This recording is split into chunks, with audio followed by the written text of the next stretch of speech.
Vamos a conversar de este tema, de la remuneración mínima vital, con Jorge Guillén. Él es profesor de ESAM.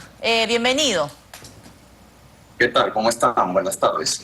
A ver, profesor Guillén, en principio, ¿es el momento adecuado actualmente para subir el piso salarial? Es decir, subirle a los trabajadores formales, ojo, la remuneración mínima vital. ¿Es el momento ahora? No, yo estoy de acuerdo un poco como señalan los anteriores expertos, ¿no? El mismo Julio Velarde también, Ajá. ¿no? Viendo un poco que la informalidad todavía no se ha recuperado, las remuneraciones en ese sector no se han recuperado y este incremento tan desmedido no va de la mano con la productividad de ese sector y con la recuperación de ese sector, ¿no? Entonces eso va a generar en realidad, claro, más informalidad. Recordemos también que muchas medidas del Congreso en el 2020 que se han dado han incrementado la informalidad, elevando los sobrecostos laborales de los CAS, de las empleadas del hogar. Ajá. Es decir, profesor... Eso implica que un sol se convierte en 1.5 al final con todos los costos laborales. Entonces, más esta subida del sueldo mínimo va a generar un incremento mayor en los sobrecostos laborales. Profesor, y probablemente sea la duda de muchas personas cuando siempre hablamos del sueldo mínimo, ¿no? Que pasó de 930 a 1025 y se está planteando una subida a 2.500 soles. ¿Qué factores se tienen que analizar para decir, ok, es momento de subirle el piso salarial a los trabajadores a nivel nacional? ¿Qué factores? El tema de empleo, ¿nos puede explicar por favor de manera muy detallada para que el televidente también pueda entender que detrás de solamente decir o dar el discurso subimos el sueldo mínimo, hay factores que me parece que son necesarios analizar? Sí, no es algo arbitrario como se está dando a través de una legislación, no hay unos factores económicos intrínsecos detrás, que es básicamente productividad, ¿no? Si hay un sector que está recuperándose, que tiene un incremento notable de su producción y de sus ventas, pues obviamente sí puede darse el lujo, digamos, de incrementar, o se puede incrementar el salario porque el sector está siendo mucho más productivo, ¿no? Pero como te decía, durante la pandemia, muchos sectores informales han vendido su capital, como he mencionado el Banco Central, ¿no? Entonces no se están recuperando, más la posibilidad de que les incremente sus salarios, eso eleva sus costos, no van a tener ganancias ni posibilidad de acumular o capitalizar para poder seguir invirtiendo. Entonces hay factores económicos más no legislativos, subjetivos, más que nada populistas, que pueden hacer pues, que no necesariamente se incremente digamos, la oferta de trabajo. Ajá. Recordemos, por ejemplo, el CAS, cuando aparecieron todos sus beneficios laborales, al día siguiente ya no publicaban CAS. Es normal, o sea, si te están elevando los costos laborales, los salarios, al día siguiente ya no contratas personal. Las ofertas no coinciden con la demanda de trabajo de las empresas. Ajá. Ahora, profesor, ¿quién decide? O sea, ¿quién decide subir o no el piso salarial en nuestro país? Escuchábamos al ministro de Trabajo señalando, tengo que reunirme con el MEF, tengo que escuchar al Ministerio de Desarrollo Agrario, tengo que escuchar a distintas carteras, pero finalmente, ¿quién decide subir o no la remuneración mínima vital? Sí, acá no solamente en la parte laboral, muchas veces el Congreso está prácticamente tomando la batuta de muchas medidas, ¿no? Y se pierden los ámbitos. Los ámbitos, como dices tú, este es un ámbito del MEF con el Ministerio de Trabajo, ¿no? En la parte legal, de derecho laboral y la parte de economía laboral. Ambos deberían conversar, incluso en las reuniones con PCM, y desde el Ejecutivo saltar o lanzar a través de un sustento técnico. Si no hay un sustento técnico para la medida, es muy peligroso y puede generarse más bien consecuencias más negativas que positivas. Ajá. ¿Qué tanto protagonismo tiene el Consejo Nacional de Trabajo? Es decir, ¿qué rol cumple? Al parecer no tanto, es decir, por el lado del Ejecutivo, ¿no? Todos los sectores de los gremios, incluso el MEF, que es el más importante en este caso, ¿no? Sí, básicamente como un poder decisor aquí en esta medida, no están tomando la preponderancia del caso o no le están consultando, ¿no? Porque al final las medidas es una medida más que nada populista, da una señal a la población, nada más. Profesor, se tiene que discutir una subida,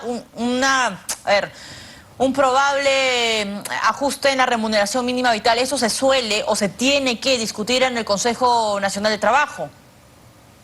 Así es. Es el lugar, Allí, digamos, ideal. claro, es interdisciplinario, ¿no? Un poco en el Consejo Nacional, en el MEF, que depende del MEF también igual esta entidad, y el Ministerio de Trabajo, ¿no? Y luego a través de, digamos, quizás por PCM, pero más peso tendrían estos sectores, ¿no? Hacer una simulación y verificar si es que vale la pena o no hacerlo, ¿no? Profesor, ¿y cuál es el riesgo en materia económica y laboral de que una subida en la remuneración mínima vital, subirle el sueldo a los peruanos, tenga o sea un arma del populismo?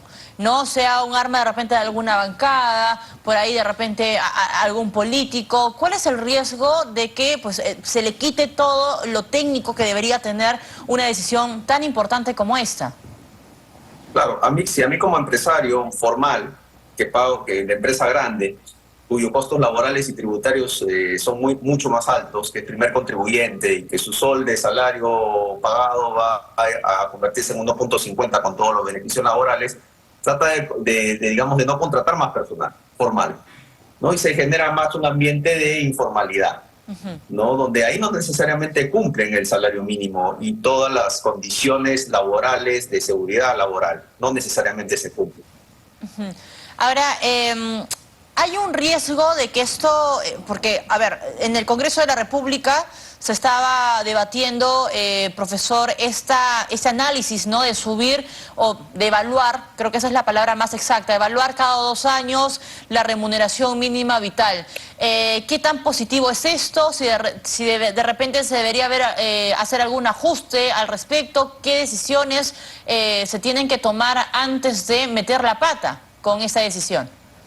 Sí, es un ámbito muy grande porque el efecto es un efecto dominó hacia otros sectores, hasta el sector de pensiones. La cobertura de AFP disminuye porque hay más informalidad, ya no tenemos gente coberturada, porque vamos ajustando todo el sector formal de la economía, ¿no? Entonces, tiene que ser discutido en un ámbito mucho más grande, ¿no? Y parece que el Congreso no se da cuenta que hay rigideces del mercado laboral que en lugar de mejorar las cosas se empeoran. Cada 2 años es muy poco tiempo, ¿no? Todavía no hay un informe del IPE que menciona que todavía no hemos recuperado los niveles pre-pandemia en pobreza, que se redujeron a 1/5 antes de la pandemia, entre el 2013 hasta el 2019, pero todavía no hemos recuperado esos niveles de pobreza y tal como estamos creciendo, que hemos discutido antes, con un crecimiento de 1.5 para este año, Profesor, no amerita tampoco la subida de sueldo y claro, tampoco va a resolver los problemas de pobreza. Profesor, pero de repente en el Congreso nos dirán, pero ojo, no estamos subiendo la remuneración mínima vital, solamente estamos proponiendo que se evalúe cada 2 años. Aún así, ¿hay un riesgo o no? Bueno, se puede evaluar y ahí lo pueden objetar también, no pueden justificar. Si es que le dan la posibilidad al Ejecutivo de que lo presente, le dan un empoderamiento y no lo pasan por encima, digamos, él cada dos años le va a, digamos, refutar o sustentar el MEF para si vale la pena o no, pero 2 años es muy poco tiempo para... Imagínate ahora que estamos creciendo tan poco. Claro. Si estamos creciendo tan poco, ¿vale la pena subir el sueldo?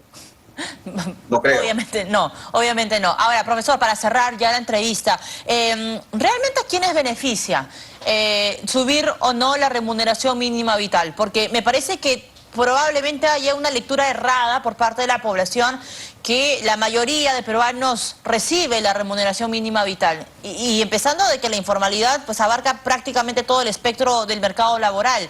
¿Quién es realmente, o en porcentaje, no sé si usted lo tiene a la mano o en la mente, quién realmente o cuál es el porcentaje de peruanos que podrían verse beneficiados si se sube la remuneración mínima vital?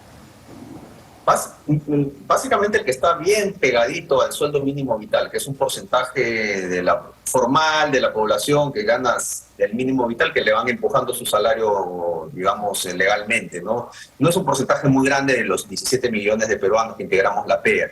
No es un porcentaje, digamos, de 10%, ¿no? Los que están pegaditos. Ahora, los que están más arriba, ganando 2.000, 3.000, a ellos no les incrementan en esa misma proporción, necesariamente. Listo, clarísimo. Profesor, muchas gracias por acompañarnos esta tarde.